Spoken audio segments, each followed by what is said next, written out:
Imagine you are standing by a river. The water flows endlessly, strong yet soft, moving around every stone in its path. No matter how many obstacles fall into its way, the river does not fight, it does not complain, it simply continues. This is the way of the mind. Most people, however, treat their mind like a battlefield. Thoughts come, and instead of letting them flow, they struggle, they wrestle, they resist. But the secret is not to win against the mind. The secret is to understand it, to become friends with it, to learn to flow like water. When you wake up each morning, your mind is like an empty field. What seeds do you plant there? Some people immediately reach for their devices, filling the field with noise, fear, comparison, and distraction. Others, before they even rise from bed, already water the field with worry about yesterday or anxiety about tomorrow. But you can choose differently. You can sit in stillness, breathe deeply, and plant seeds of clarity. This is the first secret to guard carefully what you allow to enter your mind at the beginning of the day, because whatever you plant will grow strong roots throughout your life. The mind is not something to escape from. The mind is a tool, but like a blade, it can cut you if you do not learn how to hold it. If your thoughts control you, you will forever be their prisoner.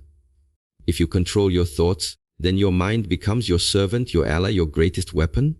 How to do this? By practice, not by waiting for miracles. By training, not by hoping for change. You sit, you breathe, you watch, one breath in, one breath out. A thought arises, you see it, but you do not follow it. Again and again, until you discover the second secret. Thoughts are like clouds. They appear, they drift, and they disappear. You are not the cloud. You are the sky. Discipline is freedom. Many people believe freedom is doing what you want, whenever you want. But when you live like that, you are actually a slave to impulses, to emotions, to desire. True freedom is the ability to act without being pulled by every craving or fear. The Shaolin path is built on discipline, because discipline trains the body and the body influences the mind. When the legs burn from holding a horse stance, when the arms shake from endless repetitions, the mind says, stop, but you keep going. In this moment, you learn the third secret. The body is the door to the mind. If you can endure in the body, you can endure in the mind. The world outside is noisy. People are constantly telling you who you should be, what you should achieve, what you should look like.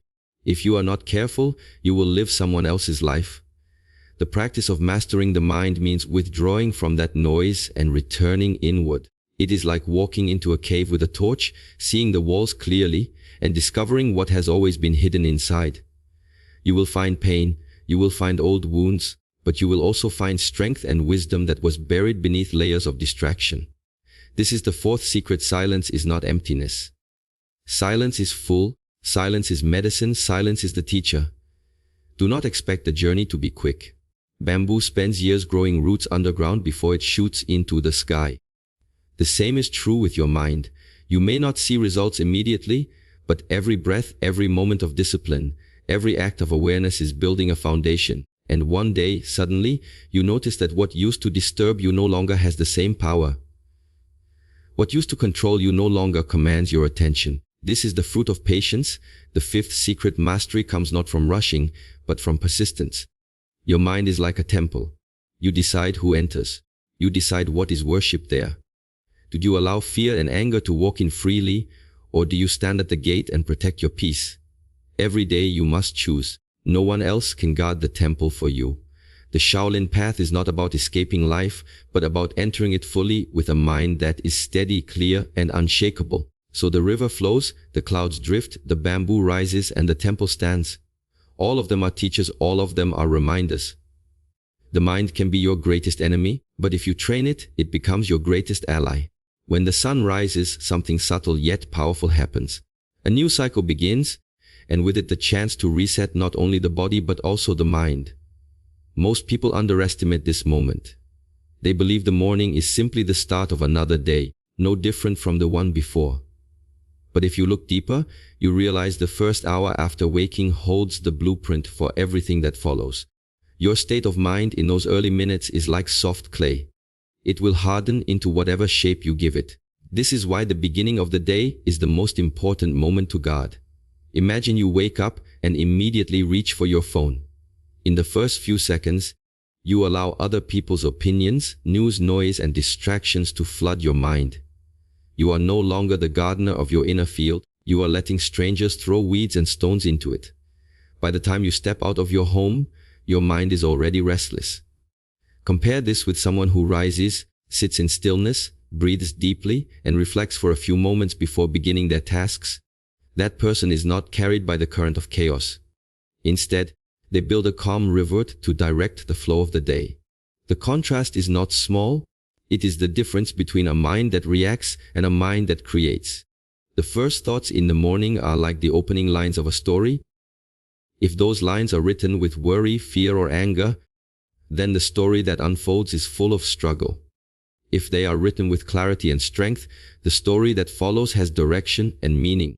This is why guarding the beginning of the day is not a luxury, but a discipline. It requires intention, because the world will always try to claim your attention as soon as you wake. But your mind is your temple, and you decide who is allowed to enter. To truly guard this time, you must treat it as sacred. Even 10 minutes can become a powerful ritual. Sit, breathe, and become aware of the thoughts that try to rush in. Some will be about yesterday's mistakes, others about future tasks. Notice them, but do not invite them to stay. Instead, bring your attention to something steady, the rhythm of your breathing, the feeling of the body sitting still, or even a simple phrase repeated with each breath. In that quiet practice, you plant the seeds of clarity. Just as a farmer does not neglect the soil at the beginning of the season, you must not neglect your mind at the beginning of the day. Guarding the start of the day also means being mindful of what you feed yourself, both physically and mentally. What words do you speak to yourself before you step outside? If they are harsh or filled with doubt, you weaken your own foundation. If they are steady and affirming, you strengthen your spirit before facing the world. Some people choose to reflect on gratitude, reminding themselves of what is already present in their lives. Others visualize the person they aspire to become and carry that image through the hours ahead. The method is not as important as the intention, to choose your first thoughts instead of letting them be chosen for you. There is also great power in the physical actions you take in the morning. A body that is stiff and heavy pulls the mind down with it. But if you stretch, breathe deeply, or move with purpose, you awaken not only your muscles but also your attention. The mind follows the body, and the body follows the mind. To rise strong is to set both into harmony. This simple awareness that how you stand, how you move, how you breathe in the first moments influences the whole day is a secret many overlook. As you continue this practice day after day, something shifts. The morning becomes less of a rush and more of a ceremony. You begin to notice that the rest of the day bends to the quality of your beginning. A person who starts in stillness carries stillness into conversations, into decisions, into challenges. A person who starts in chaos carries chaos everywhere they go. Slowly, you learn that mastery of the mind does not begin in dramatic battles or sudden enlightenment, but in these small, consistent acts of protection at dawn. So the morning is not just the start of the day. It is the gate through which your entire life passes again and again. If you guard the gate, what enters will serve you. If you neglect it, what enters will rule you. This is why the beginning of the day is sacred. It is the moment where the mind can be shaped, directed, and prepared before the noise of the world tries to claim it. In that quiet hour, you are given the chance to master your mind, one sunrise at a time. The mind is like the sky, vast, open, limitless. Thoughts are like clouds appearing and disappearing within this space. Sometimes the clouds are light and scattered, drifting easily without weight. Other times they are heavy and dark, covering everything in shadow. But no matter how thick or stormy the clouds become, the sky itself is untouched. The mistake most people make is believing they are the clouds. They identify with every thought, every emotion, every passing storm, forgetting the truth that they are the sky, not what moves through it. When you realize you are not your thoughts, a shift happens. Imagine standing on the side of a busy road. Cars rush past, each one representing a thought. Some are small, some are large, some carry joy, others carry fear. Most people spend their lives chasing these cars, running after them endlessly. In doing so, they exhaust themselves, pulled in every direction without control. But you are not required to chase. You can simply stand and watch the traffic flow, letting each car pass on its own. This is the art of detachment. The thoughts will still come, but they no longer control you. Thoughts are not the enemy. They are natural movements of the mind, just as clouds are natural movements of the sky. The problem begins when you mistake them for reality. A fearful thought arises, and you believe it means danger is near. An angry thought arises, and you believe you must act on it. A doubtful thought arises, and you stop yourself from moving forward. If you see the thought clearly, as just a cloud, you realize it does not have power until you give it power. This awareness is freedom. Observation is the practice that reveals this truth. Sit quietly and pay attention. You will notice that thoughts come without invitation. You did not plan them, yet they appear. A memory surfaces, a worry about tomorrow arises, an idea flashes. Each thought comes, stays for a moment, and leaves. If you keep watching, you see there is no end to this flow. Like waves on the ocean, they continue endlessly. But underneath the waves is the deep stillness of the sea. The same is true of your mind. Beneath the constant noise is a silence, a vast awareness that is not disturbed. This silence is who you are. It is easy to become entangled. A single thought can lead to another, and soon you are lost in a chain of stories. For example, one memory of failure arises. Immediately the mind adds another, and then another, until suddenly you feel as though your entire life is defined by mistakes. But this is not truth. It is simply the mind creating a storm of clouds. If you step back, if you watch without attachment, you see each thought as a separate cloud drifting across the sky. None of them define the sky itself. None of them define you. This practice requires patience. The mind is restless, always moving, always seeking something to hold on to. At first, when you try to observe, you may feel overwhelmed by how many thoughts there are. You may even think the mind is becoming louder. But this is only because you are finally listening. With time, the thoughts lose their grip. They still come, but you are no longer pulled into them. You learn to rest in the open space of awareness, steady and calm, while the clouds drift by. The secret is not to fight the thoughts or to try to stop them. Trying to stop thoughts is like trying to stop the wind with your hands. The more you struggle, the stronger they push. Instead, let them pass naturally. See them, acknowledge them, and let them go. In doing so, you preserve your energy and discover a freedom that fighting could never bring. When you no longer identify with every thought, life changes. Fearful thoughts no longer paralyze you. Angry thoughts no longer control your actions. Doubtful thoughts no longer stop you from moving forward. You begin to act from clarity instead of reaction. The sky is always present, even when clouds cover it. In the same way, your true awareness is always present, even when thoughts try to hide it. Understanding that you are the sky and not the clouds is one of the greatest secrets for mastering the mind. It transforms the way you experience every moment. Instead of drowning in the storm, you rise above it. Instead of chasing every car, you stand calmly by the road. Thoughts will always come, but they no longer own you. You watch, you learn, you remain free. Discipline is often misunderstood. Many think of it as something restrictive, something that takes away freedom, something that feels like chains.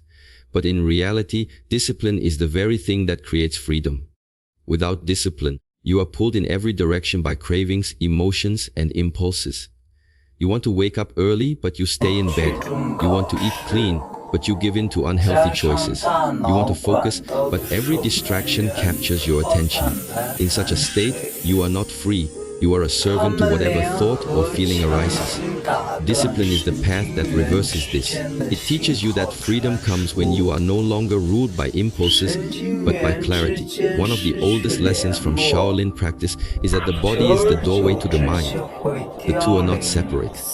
When the body is weak, the mind easily follows into weakness. When the body is restless, the mind struggles to find stillness.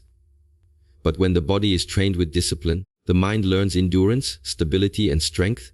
Consider the simple horse stance. At first, the legs burn after only a few seconds. The muscles shake, the mind screams to stop. If you obey the mind, you rise early and the exercise is lost. But if you endure, if you hold steady, something remarkable happens. The mind adapts. It discovers that the body is stronger than it believed, and the thought of quitting was only an illusion. This moment is a lesson the body endures, and in doing so, the mind learns resilience.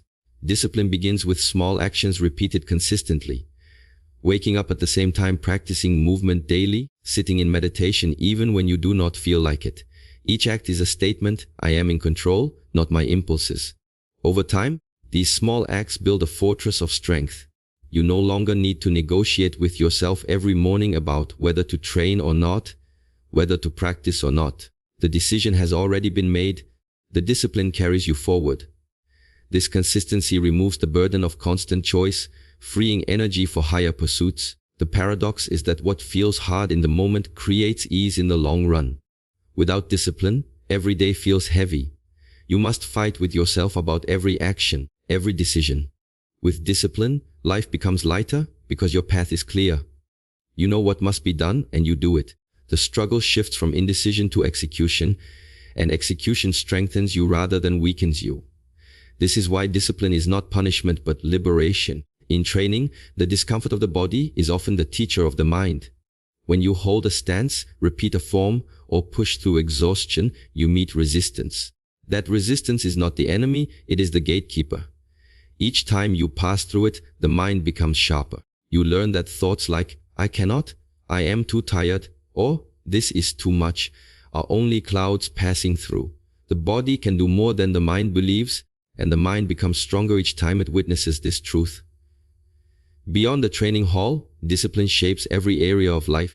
A disciplined mind does not waste energy on unimportant distractions. It does not jump from one task to another without finishing. It does not seek constant comfort. Instead, it directs energy with precision like an arrow. This ability allows you to focus deeply, to finish what you start, and to keep moving even when motivation fades. Motivation is fleeting, discipline is steady. Relying on motivation means you train only when you feel inspired. Relying on discipline means you train regardless of feelings. And in that steadiness, you find progress. True discipline is not harshness. It is not about beating yourself down or removing all joy. It is about aligning actions with values, creating harmony between what you say you want and what you actually do. If you value strength, discipline ensures you train even when it is inconvenient. If you value peace, discipline ensures you sit in meditation even when the mind resists. If you value growth, discipline ensures you continue the path even when results are not yet visible. Discipline also brings clarity to desires. Without it, desires control you endlessly. With it, you learn to pause, to observe, to decide. You may feel anger rise, but discipline holds you steady so you do not act blindly. You may feel fear, but discipline keeps your steps firm. You may feel temptation, but discipline reminds you of the path you chose. Each time this happens, you strengthen the ability to live with intention instead of reaction. In the end, discipline transforms into something deeper than routine. It becomes trust in yourself. You no longer doubt whether you will follow through because you have proven it again and again. That trust is freedom. The body is strong, the mind is steady, and you are no longer a prisoner to passing impulses. Discipline begins with repetition, but it ends with mastery. Mastery not only of the body, but of the mind and the path you choose to walk. Silence is often feared. Many people surround themselves with constant noise because silence feels uncomfortable. In silence there is no distraction, no escape, only yourself. Yet it is within silence that the greatest discoveries about the mind are made. When you sit quietly, away from the endless movement of the world, you begin to see what is normally hidden beneath activity. At first, what you see may be disturbing. Old memories, unresolved emotions, restless thoughts. This is why many avoid silence. But silence is not emptiness, silence is medicine. It cleans the mind, not by removing what is there, but by allowing you to see clearly what has always been present. In the beginning, silence is filled with noise. You sit still and the mind races louder than ever. Thoughts of the past appear, worries of the future flood in, desires and fears all come at once. It feels as though the mind has become more chaotic, but this is not true. The mind was always this way. You are only now becoming aware of it. This awareness is the first step. You cannot master what you do not see. By sitting in silence, by observing without judgment, you begin to separate yourself from the storm. You realize you are not the noise itself, but the one who hears it. Patience is required, because the mind does not calm immediately. Just as muddy water takes time to settle, the mind also takes time. If you keep stirring the water, it remains cloudy. If you let it rest, the dirt sinks and clarity appears. The same happens in silence. The longer you sit, the more thoughts settle, and slowly a stillness begins to rise. This stillness is not forced. It emerges naturally. And within this stillness, insights come. You begin to see situations with clarity. You begin to understand your own patterns, and you begin to feel a strength that does not depend on external circumstances. Silence also teaches you that patience is not waiting, but presence. Waiting implies restlessness, looking for something to arrive. Presence is simply being where you are, without rushing to the next moment. In silence, you learn to be present with whatever arises, whether it is comfort or discomfort, joy or sadness. You allow it to come, to stay and to leave. This practice strengthens the mind in a way no external achievement can, because life is full of moments where things do not go according to plan, where uncertainty clouds the path. If you have trained in silence, you do not panic. You breathe, you wait, you endure. This is the strength born from patience. When silence and patience are combined, they reveal mastery. Think of bamboo. For years it grows underground, invisible, building its roots. Then one day, it rises rapidly, strong and tall. Many people admire the sudden growth, but they do not see the years of unseen preparation. Mastery of the mind is the same. The progress may not show immediately. Days and months may pass where you feel nothing is changing, but beneath the surface, roots are spreading. Patience is the trust in this unseen process, and silence is the soil where it grows. Eventually, the strength becomes visible, not because you forced it, but because you allowed it. The world trains people to seek quick results. If something does not come fast, they abandon it. This is why so few master their mind. The path requires patience with no promise of immediate reward.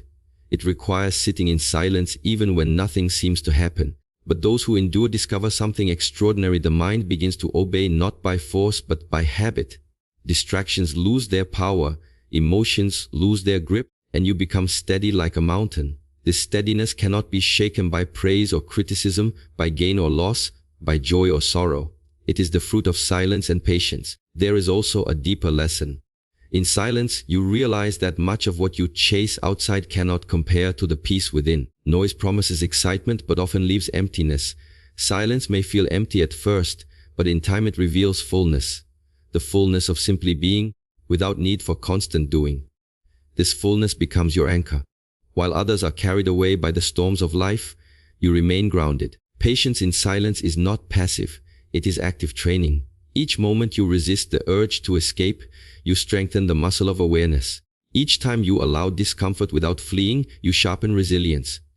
Each time you wait without restlessness, you deepen trust. This training prepares you for every challenge life brings, because the mind that is comfortable in silence is comfortable anywhere. Silence and patience are not about removing yourself from the world forever. They are about preparing yourself so that when you step into the world, you are no longer ruled by it.